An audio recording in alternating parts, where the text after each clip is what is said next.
حضرت عثمان غنی کی جو نانی ہے، نانی ان کا نام ہے ام حکیم بنت بیدا بنت عبد المطلب. وہ حضرت عبد المطلب کی بیٹی تھی اور حضور صلی اللہ علیہ وآلہ وسلم کی سگی حقیقی پھوپھو تھی. اور اسی طرح حضرت عثمان غنی رضی اللہ تعالیٰ عنہ کا 5ویں پوشت میں اور حضور صلی اللہ علیہ وسلم کا 5ویں پوشت میں دادا ایک ہے. یہ نسب ہے آپ کا.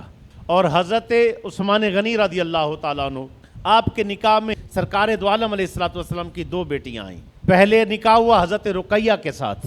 یہ بھی طبرانی کی روایت ہے کہ اللہ نے مجھے وحی بھیجی ہے کہ اپنی بیٹی رقیہ کا نکاح حضرت عثمان سے کریں. اچھا، پھر جب ان کا انتقال ہوا تو پھر حضور صلی اللہ علیہ وسلم نے فرمایا کہ اللہ نے مجھے پھر پیغام اور وحی بھیجی ہے کہ اپنی بیٹی ام کلثوم کا نکاح حضرت عثمان سے کرے. آسمانوں سے پیغام آ رہا ہے کہ حضرت عثمان سے نکاح کیا جائے. یہ ہے نسبت. اور سرکار نے یہاں ایک بہت بڑا جملہ ارشاد فرمایا اگر میری 40 بیٹیاں ہوتی اور ایک ایک کر کے فوت ہوتی جاتی میں سب کا نکاح حضرت عثمان سے کر دیتا. بہت بڑا اعزاز ہے، بہت بڑا اعزاز ہے.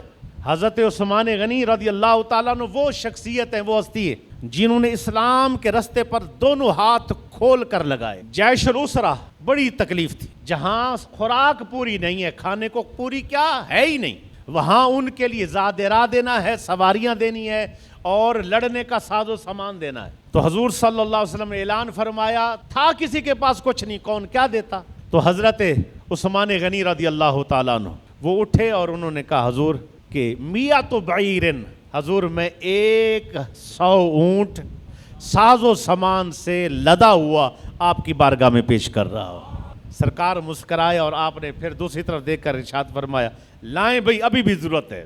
پھر آپ کھڑے ہوتے، حضور 100 اونٹ ساز و سامان کے ساتھ پھر پیش کرتا ہوں. 200 اونٹ ہو گئے. ابھی آپ صلی اللہ علیہ وسلم فرمایا ابھی بھی ضرورت ہے. بھئی کوئی اٹھے، بھئی ابھی بھی ضرورت ہے. اب دیکھیں سخاوت کا عالم دیکھیں. پھر حضرت عثمان غنی اٹھے، حضور 100 اونٹ ساز و سامان کے ساتھ لدا ہوا آپ کی بارگاہ میں پیش کرتا ہوں. اور اسی طرح 1000 اشرفی 1000 سونے کے سکے اٹھائے اور سرکار کے قدموں میں رکھے. مدینہ پورے میں پینے کو پانی نہیں ہے، ملتا ہے قیمت کے ساتھ، یہودی بیچتے ہیں.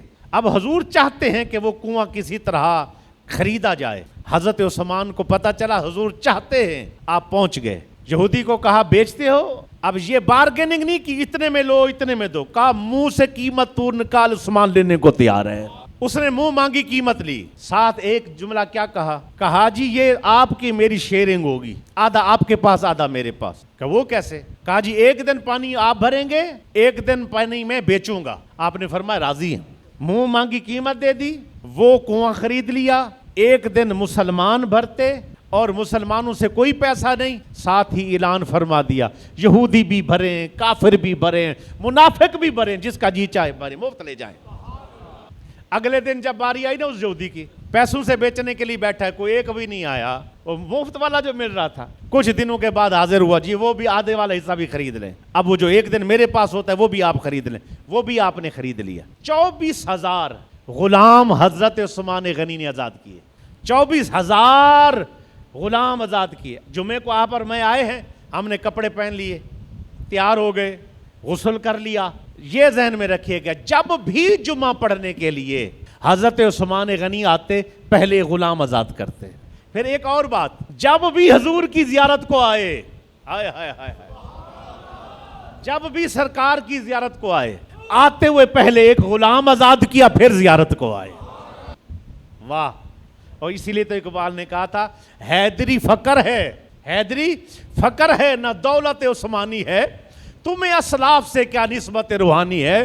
وہ معزز تھے زمانے میں مسلمان ہو کر، تم خار ہوئے تارے کے قرآن ہو کر.